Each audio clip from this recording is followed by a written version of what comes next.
Hey guys, it's 21 Maxwell here and welcome to a new episode on TEW with my WWE save. Just a quick wee intro video here before we jump into the main show. Of course, there's the Cruiserweight Classic, but I just wanted to show a few couple of things that are happening in the save. As you can see here, we're on the 3rd week of October in 2020, and effectively, they've named it the New Japan Network, but effectively New Japan World has started in the save. So this is going to be really interesting to see how this goes up against my WWE network, how it affects New Japan, if it hinders them or if it benefits them, and probably maybe puts us at a massive world in the future. So looking forward to that. That's one thing I wanted to announce. As you can probably see with news item number 13, Ronda Rousey's heading into the cage. Massive pain in the backside this, as we're going to push Ronda, her and Shayna Baszler against Charlotte and Ali Flair. So that'll probably get canned very shortly. Interesting that Rey Mysterio's forgotten. If I'd known about this earlier, Rey would have been in a part-time deal to participate in this particular Cruiserweight Classic, so it's a bit of a shame. And yeah, just speaking of MMA, the day before we obviously lose Ronda Rousey, we're going to lose Rezar, who's off to train for an MMA fight. Now, admittedly, he obviously done MMA in real life, but pretty gutting. It's going to hamper the offers of pain push, so I don't know maybe if we just push him and tata Rezar. But that's just a wee kind of update there. Now, let's kick on for why we're really here. The Cruiserweight Classic. So after that interesting information with New Japan's network, with Rezar and Ronda Rousey now going to train MMA in less than 2 months' time, it's time for the Cruiserweight Classic. Now, we do have a lot of cruiserweights, however, 8 have been selected, 8 who I feel are more marquee cruiserweights, and yeah, hopefully we should have a good tournament with them.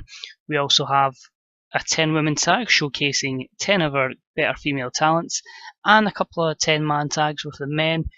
Yeah, just really explaining some storylines as we head into the World Grand Prix, into the Tag Team Invitational, and of course Survivor Series next month. So let's kick on to it. This is the Cruiserweight Classic 2020. Let's get it on. So sold out. Well, I wish it was sold out. Probably isn't. 44,958 in the Safeco field. And we start off with the whole Cruiserweight Championship storyline starting. We've got the reigning and defending 2-time Cruiserweight Classic winner, King Neville, hence why he's the king. We've got the current Cruiserweight Champion, Tommaso Ciampa. We've got Chad Gable, and we've also got the villain, Marty Scurll. 4 guys who want to claim they have a chance. Because Gable likes doing promos unscripted, that's why there was no script, but him and Scurll struggled. They got the show off to a strong start, got the crowd hotter, Tommaso looked good, and they've done an A90 segment. So I'd say the best one there from Neville, on the basis he's probably had more experience higher up the card with promos. Next up, in a decent matchup, we had our first round match, and this saw King Neville defeat Cedric Alexander in 9:48 with a 450 splash. This was a B79. The announcing quality lifted the match. The match got the crowd hotter. Cedric's just back from, I believe, rehab, so it's good that we can actually push him in the future, but starts off with a defeat, a 59 performance to King Neville's 80. Next up, we've got a promo, Marty Scurll. He's just really documenting that this is his chance to really break out. He had a good run as the US champion, but he feels his WWE run has been pretty poor, if he's being honest. And yeah, he's here to kind of make an impact. So B79, some more screen time for the villain, Marty Scurll. And his match was decent, and it saw Chad Gable pick up the win over Marty Scurll in 14:20 by pinfall. A B-76. Chad Gable's got a gimmick that's getting stale, unfortunately, but an 80 rating for him and a 70 for Marty. This would have been poor because of the limited amount of time, but yeah, Chad Gable progresses to the semi-finals. Next up in the first round, a decent matchup saw Ricochet defeat Noam Dar in 10 minutes and 4 with a diving double knee drop.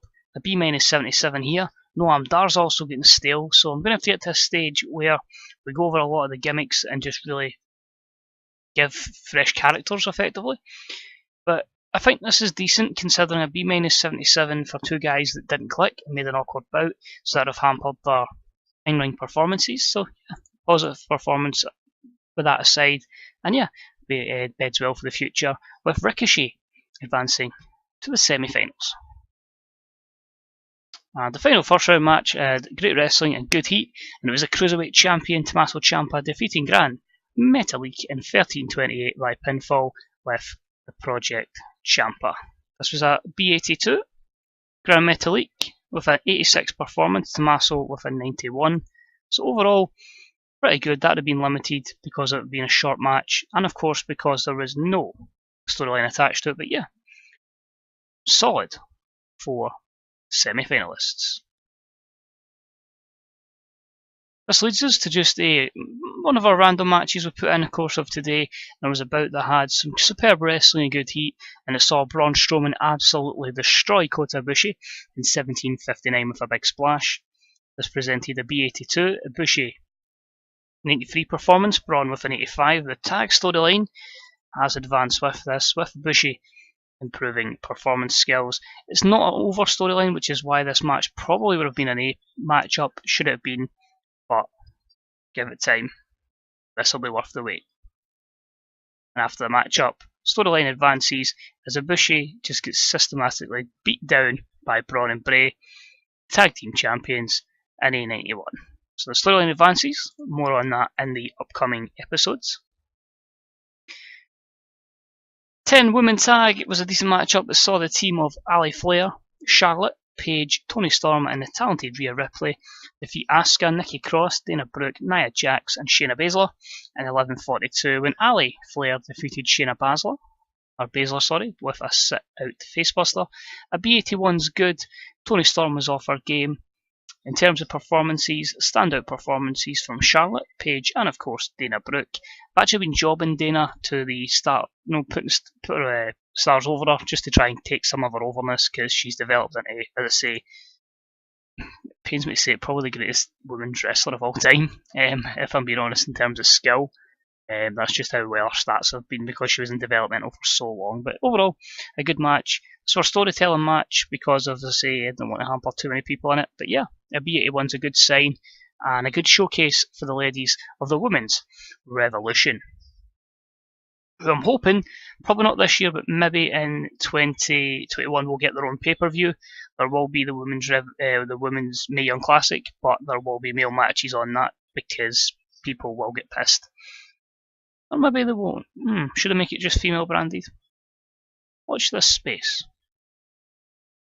Anyway, after the matchup, we just have Ali and Charlotte just put a promo on Baszler and Ronda Rousey, how Ronda's bailing on them to go and do MMA. But at the same time, it's just giving Ali a good spotlight to get her character over.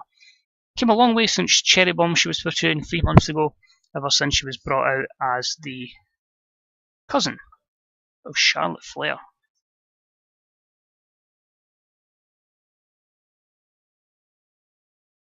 Next up, semi-final time. It was a bout that had great wrestling and good heat, and Tommaso Ciampa picks up the win in 13:30 with Project Ciampa. A B82, Ricochet is now getting stale, an 84 performance for him and 91 for Ciampa. But again, it's one of those matches limited because of the match length, and again, this would have been a proper A matchup. But again, Ciampa is possibly going to show he is the best cruiserweight by being champion and Cruiserweight Classic winner.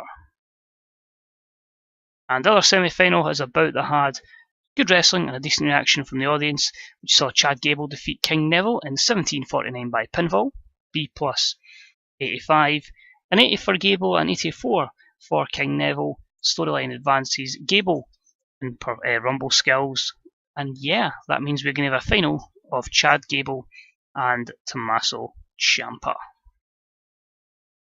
Ciampa decides, you know what, screw you, Chad Gable. I hate Johnny Gargano. I hate everybody. And he comes down and just beats the crap out of Chad Gable for an A90. Performance of Ciampa was good and it gained heat on the storyline, which is good to see. And this did lead to the final of the Cruiserweight Classic, and it was a match that had great wrestling and good heat, which saw Chad Gable pick up the win over Ciampa. Somehow, some way, the babyface underdog story. But he wins it in 20 minutes and 7, meaning your winner of the third Cruiserweight Classic is Chad Gable. who is billed at £202, so under the 205 limit, although in here we count them as a lightweight and the smaller can compete. So B plus 87, good to see there. Chad Gable had an performance of 84 to Ciampa's 91, so could we maybe phase Ciampa to the heavyweight division? Remains to be seen. Overall, pretty positive, and these two will do battle at Survivor Series for that championship, for the Cruiserweight Championship of the world. After the matchup, a celebration angle with Chad Gable. So it's an A93. Chad Gable came across as a real star, so we'll check his overness after the show to see how that's affected. Which will then lead us into our two 10-man tags. We start off with a promo with the Velveteen Dream, who's obviously in a feud with Baron Corbin. A-star 100, Velveteen runs the show, gains heat in the storyline, just perfection. Baron Corbin's just been continually beating him down on SmackDown and obviously wants a rematch, so Velveteen Dream says, cool, you'll get one day. Then involved an A92 featuring various wrestlers from Raw and SmackDown, which was good to see. And yeah, just documents some of the feuds we've got going forward. But it was about that had superb wrestling and great heat. And it saw the team of the Velveteen Dream, Mojo Rawley, Jason Jordan, Bo Dallas and Randy Orton. Whoever thought they'd see that as a team, never mind a victorious team, as they defeated Fergal Devitt, Dean Ambrose, Baron Corbin, Samoa Joe and Daniel Bryan in 1933, when Jason Jordan defeated Daniel Bryan by pinfall. I feel if this happened in real life, there would probably be a riot. Mojo Rawley's a weak link. Disappointingly, he had a 72 performance. I said it's really difficult to get Mojo over. I'm trying as hard as I can, but I just don't think I'm going to get him to the level I want him to. I think he is firmly capped. His ring stuff's not getting better. His overness is kind of stuck at that same level. But look at it here. Orton, Bo Dallas in the 90s. Jason Jordan not so over as much in the US, but in the UK he gets 90 ratings because Raw doesn't show in the US until I get the deal back up. Velveteen over 90. Bryan and Joe just under, and then solid performances from Corbin, Devitt and Ambrose. A couple of storylines advanced for the segment. Lots of skill improvements, which is always good and hopefully can help some of the workers going forward. A few negatives, inconsistencies, but in A92 regardless, solid. Promo from Roman Reigns. He's been getting beat down and stuff by Kofi Kingston, but he says Kofi, when your back's not turned, when it's him and Kofi face to face like a man, he's going to show why he is the WWE World Heavyweight Champion and why Kofi just ain't got what it takes to be the man around here. So the Boom Time storyline advances. Reigns was fantastic, improvised well to an A92, and our second 10-man tag of the night. Flopped like hell, wow, and this could negatively affect the show. Really gutted at that. I don't know why that's flopped as bad, but let's have a look anyway. And about that had superb wrestling and great heat. It was the team of Jimmy Uso, Jey Uso, Kofi Kingston, The Miz, and Zack Sabre Jr. defeating the team of Sami Zayn, Kevin Owens, Roman Reigns, Seth Rollins, and Rusev. When Kofi defeated Seth by pinfall, we are trouble in paradise. We are pushing Kofi to the moon as much as we can. So let's see here. Maybe it's just the amount of workers in here, but Rollins was off his game. Sabre Jr. was off his game. Rusev an 85 performance. Rollins, a couple of good 90 performances in there. Kofi bringing in 88. Jey Uso had a good performance. A couple of storylines advance, but yeah, only 3 skill improvements says a lot. Negatively, so probably the low heat in the New Blood storyline, so that's the one. Maybe there's not enough heat between Zack Sabre Jr. and Seth Rollins, the feud we're looking to go away, but hey, it happens. We end the show. Kofi Kingston gets the title belt, bang, whacks it off of Roman Reigns and takes that title belt with him to the back. So A-Star 99 to finish the show. But really, as I say, getting behind a Kofi Kingston push. Don't be surprised if he gets the title. But yeah, fantastic, and he gained heat. He might not win the title, as I say, but it's going to be a one-day decision whether I'd go with Kofi or I stick with another Roman Reigns run. B88, B plus 88, thankfully doesn't lose us any pop despite that very poor main event. I suspect the event would have probably been 84, 85, maybe just under that should the main event not have flopped, but overall, it showcases the cruiserweights we've got. It gives you an idea where we're going forward. And yeah, sometimes the main events just flop. Unfortunately, it happens, and it's up to us to make sure it doesn't happen again. But it just shows that every show certainly is not perfect. So, of course, I have to give kudos to the two men that made the final, Chad Gable and Tommaso Ciampa. So Gable was pleased, as was Tommaso even. We'll kick back into the main screen as we get ready for our last week of October. On the road now to the Tag Team Invitational. So someone that doesn't affect us, Mina Shimoda. Let's have a look here. Grado's going to 0-1. TNA is now going to a late night slot in the UK, so I don't think that'll affect them too much. They're bound for glory. Marufuji was the man of the hour, but yeah, C61, Magnus, and Satoshi Kojima was the main event. Sort of buy them out and end TNA. Yeah, nothing really there that affects us. Ronda Rousey says she's taking a fight, that's cool. Cruiserweight Classic gets a 43.76 on the network. And let's have a look. Liv Morgan likes Alexia Nicole, and Becky Lynch likes Ronda Rousey. Interesting. So a few people are unhappy didn't get to be on the pay-per-view. That's cool. I'd say I'm more than happy just to give people a bit of money, just to keep them happy. There's so much money in the bank. Everybody, as I say, needs to change their gimmick. They are all pretty much road agents or referees, apart from Shane Strickland, who's away at the moment. So we'll bring him back and give him an idea of where he wants to go. But we're in a good position. Size-wise, I say we're more than quite comfortably over the 71. And yeah, it's really just try to get to 77, but I'm not really putting myself under any pressure to get there.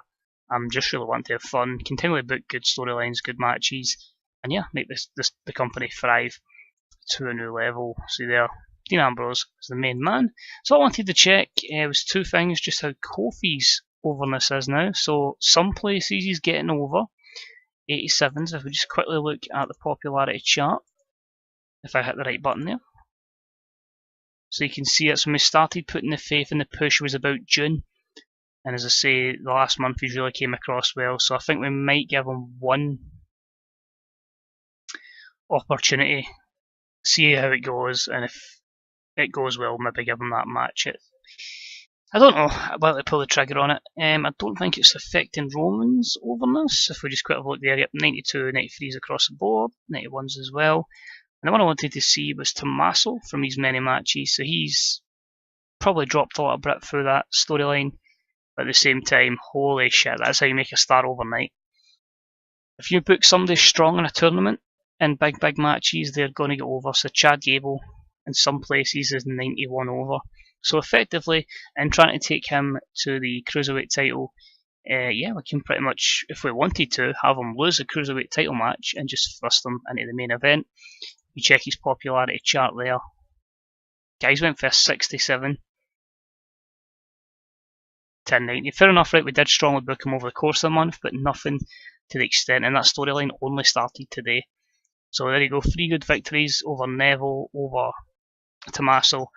Yeah, we could probably put Chad Gable straight into the main event if we wanted at 75 series. But as I say, him and Ciampa, might go with Ciampa and give Chad Gable that big push, but we'll see what happens.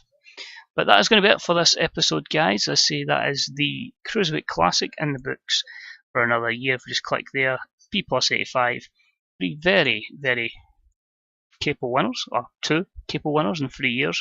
So yeah, what I'm going to ask you guys is, I believe the World Grand Prix is going to be the last one, sorry, so it is the Tag Team Invitational. Guaranteed new winners. So the first year was Alex Shelley and Chris Sabin. The next year was Tommaso Ciampa and Johnny Gargano. This year, we have a lot of tag teams that we are going to have in it. So we're going to have both tag team champions. We're going to have Braun Strowman and Bray Wyatt. We're going to have Sami Zayn and Kevin Owens. We're going to have the Usos. Probably have the Revival. The Exiles, of course, Switchblade Jay White and his partner CJ Robinson. And I hear Kota Ibushi might turn up. He needs a friend. Some people might even say he needs a lover with him. Someone's just left SmackDown. Give you a little hints there. But yeah, cheers for watching, guys. It's much appreciated. As I say, that'll be our next episode, the Tag Team Invitational next week. If you enjoyed it, please drop a like. Share this with your friends. Let everybody know. join on the TEW hype, and yeah, really just enjoy the game. Cheers for watching. Watch other people's stuff, which you can see on the Grey Dog software forums and the Fantasy Booker subreddit, and my suggested video sound. There's some FM stuff in there as well. And yeah, cheers. Catch you later. Bye bye.